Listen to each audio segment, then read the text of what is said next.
हाँ भाई, आज हम आपको करवाएंगे molecular orbital theory. Molecular orbital theory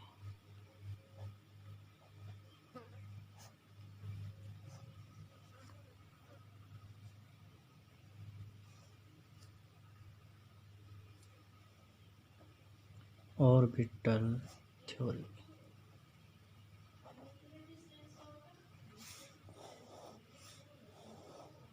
भाई, ये थ्योरी 1932 में दी थी। ठीक है, हॉन्ट्स और मल्किन्स ने। और ये थ्योरी क्या करती है, मॉलिक्यूल के जो करेक्टर्स हैं ना, बॉन्ड स्ट्रेंथ है, पैरामैग्नेटिक होगा या डायमैग्नेटिक होगा, उसको बताती है। This theory was proposed by Hunds, HUND, and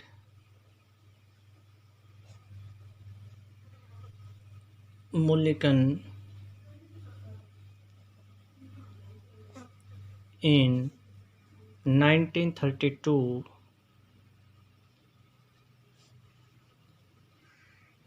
This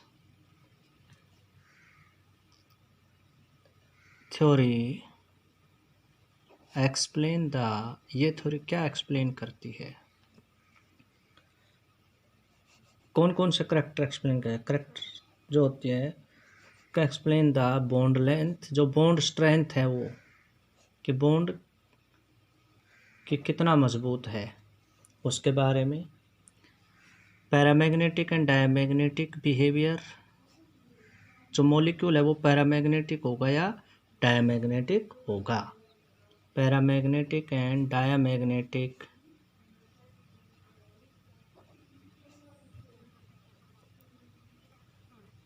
behaviour के बारे में बताएगी। Nature of molecules.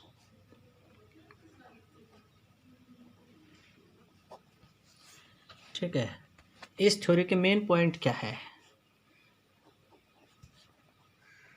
सैलाइंट feature of molecular orbital theory, salient feature of molecular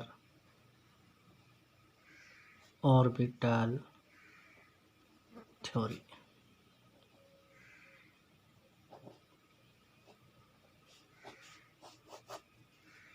पहला भाई,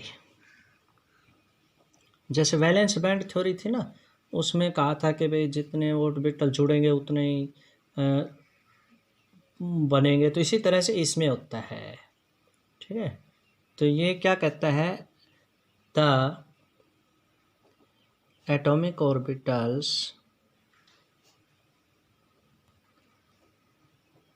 कंबाइन, ये थ्योरी भी यही कहती है कि एटॉमिक ऑर्बिटल जुड़ते हैं एंड फॉर्म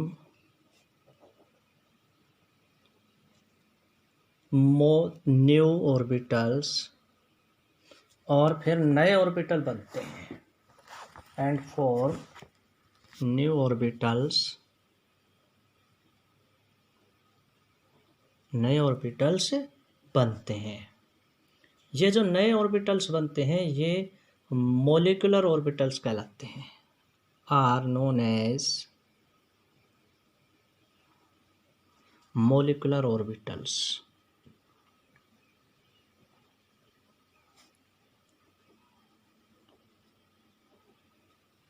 इनको क्या कहते हैं, मॉलिक्यूलर ऑर्बिटल्स कहते हैं। दूसरा इस थ्योरी का पॉइंट, पहला तो ये होगा कि एटम के ऑर्बिटल जुड़ते हैं तो मॉलिक्यूलर ऑर्बिटल बनते हैं। मॉलिक्यूलर ऑर्बिटल्स जो नए बनते हैं,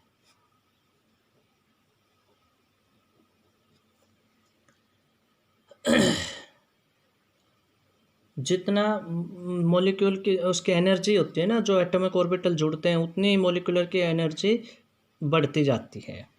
the molecular orbitals are the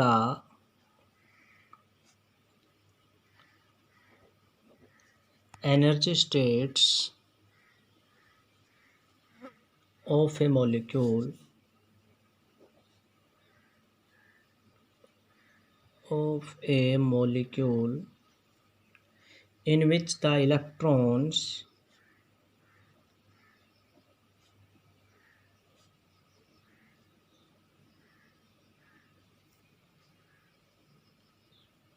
are filled, जहाँ पर जो इलेक्ट्रॉन भरे गए हैं जैसे एटॉमिक ऑर्बिटल में थे उसी हिसाब से इसमें। तीसरा पॉइंट क्या कहता है भाई इसमें कि जितने इलेक्ट्रॉन हैं मॉलिक्यूलर ऑर्बिटल के अंदर जो भी हैं वो न्यूक्लियस के चारों ओर ही पाए जाते हैं। जैसे एटॉमिक ऑर्बिटल था ना, इसी तरह से इसमें भी इलेक्ट्रॉन की जो प्रोबेबिलिटी है वो न्यूक्लियस के चारों ओर पाई जाती है। The probability of finding the electron, या डिस्ट्रीब्यूशन भी लिख दे सकते हैं हम, distribution of electrons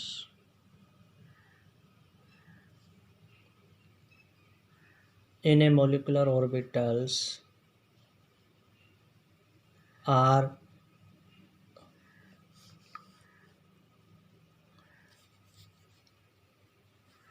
around the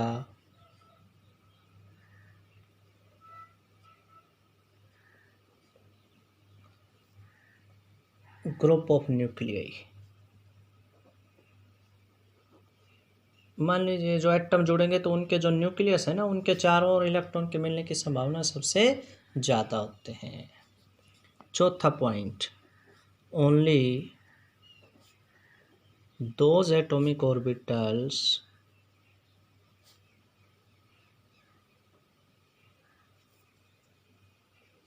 are combined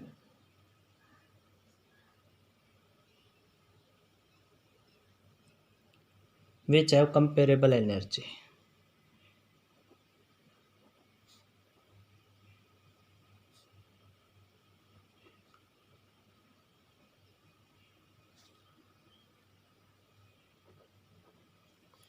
पांचवा पॉइंट, जितने एटॉमिक ऑर्बिटल जुड़ेंगे उतने ही मॉलिक्यूलर ऑर्बिटल बनेंगे। The number of molecular orbital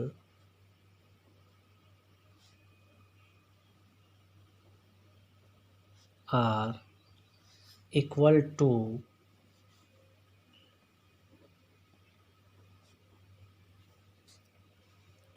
number of combining atoms।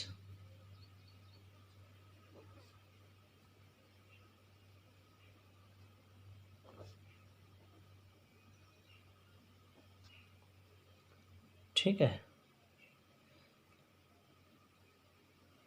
अब ये जो एटॉमिक ऑर्बिटल जो मॉलिक्यूल बनेंगे ना, मॉलिक्यूलर ऑर्बिटल, ये दो तरह के बनेंगे, bonding and non bonding molecular orbitals.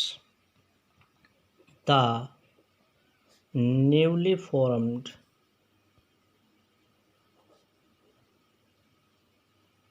molecular orbitals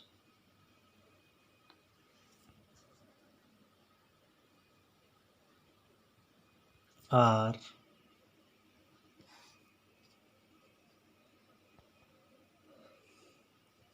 two types, bonding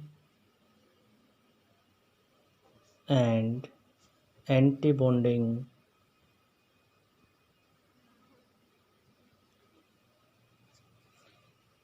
molecular orbitals।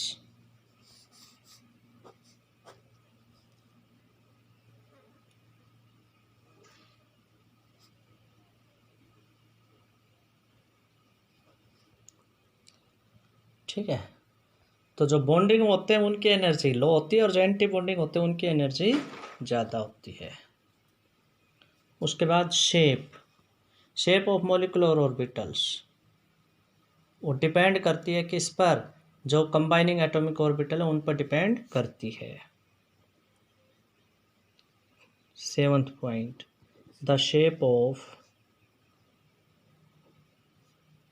molecule depend upon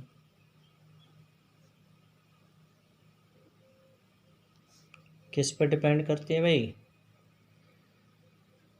जो एटम जुड़ते हैं उन पर। Depend upon the types of combining atomic orbitals.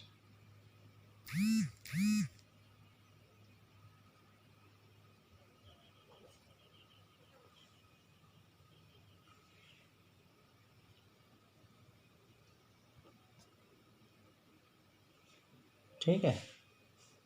और जो मॉलिक्यूलर ऑर्बिटल है उनका रूल भी वही होता है जो एटॉमिक ऑर्बिटल में होता है।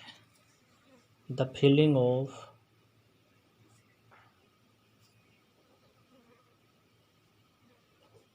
electrons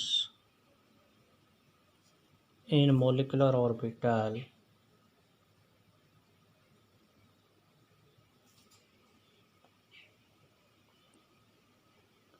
is same rule like atomic orbital। इसमें भी अबाव प्रिंसिपल लागू होता है, इसके अंदर भी हुंस रूल लागू होता है। ये कुछ मॉलिक्यूलर ऑर्बिटल थ्योरी के पॉइंट थे। अब है एग्जाम्पल देखते हैं हम। एग्जाम्पल भाई, इसमें हम मान लीजिए एग्जाम्पल ले लेते हैं आपका। पहले छोटा सा एग्जाम्पल ले लेते हैं हम। नाइट्रोजन का तो बड़ा हो जाएगा, इसमें हम O2 का ले सकते हैं, F2 का ले सकते हैं, N2 का ले सकते हैं, है ना। इन किसी का भी ले सकते हैं, जो भी मॉलिक्यूल बनते हैं उसमें। तो अगर मान लो हम पहले छोटा सा एग्जांपल ले आपके लिए, तो